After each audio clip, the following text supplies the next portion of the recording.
Yo, what is up? It is your boy MD, and today we're going to be going over the Ultra Luck event that is the Blade of Ginzo. This guy is hard, it's endgame content, so if you're a new player, you might not be able to clear this. But first things first, the team comp you'll be using is 12th Gen Mizuki is going to be needed for DPS and Artgen, as well as Mako for Artgen and heals. Heart will also be in this team, and the main healer that's MVP is Muse.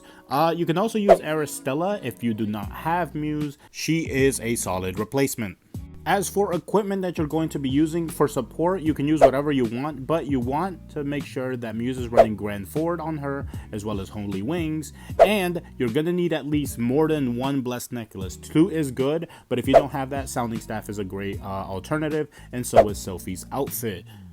As of right now, these 5 units are the only ones that can really full clear. I'll be making updates as to which units can be used in this later on, and I'll just keep updating in the comments down below. But yeah, as of right now, this is all you can use to clear this.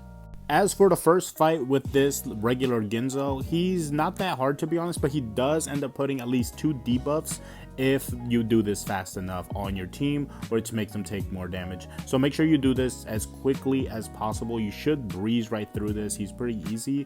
Just make sure that if your heart looks like he's about to die and his Blessed Necklace is going to run out, don't be afraid. Just make sure you don't pop your Blessed Necklaces all at once.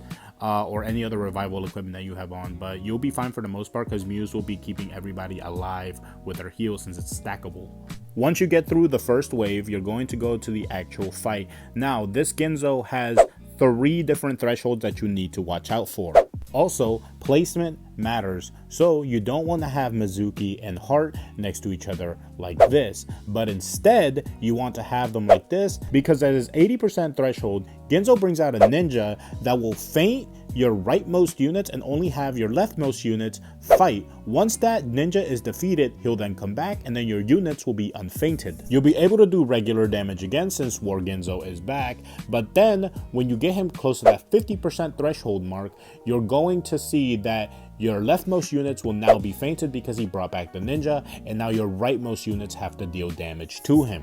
After you clear that threshold, everything should go back to normal, and once you get to that 30 to 25% threshold, he will then activate his third eye, and he's going to go straight into his true arts and try to do as much damage as possible. He cancels damage negation as well, but that shouldn't be too much of a problem if you're just going to be healing throughout most of the damage. Overall, it is a very hard fight, one of the hardest fights we've had. I think it's harder than Chloe because you really do have to do a lot of resource management and make sure you're doing stuff correctly in order for you to actually clear them. But I feel like once you get the mechanic down, it should be easy enough for you to do. If you can't solo it, I highly recommend you do this in multiplayer. I have all the units, but unfortunately I couldn't just do it by myself because I'm just really bad at resource management. But one day I'll be able to solo it by myself. But yeah, let me know what you all think. Hopefully you enjoyed this short little guide. This is shorter than usual, but I figured why not get it out now. And since I kind of already cleared it in multiplayer, it was a lot of fun. Highly recommend that you do.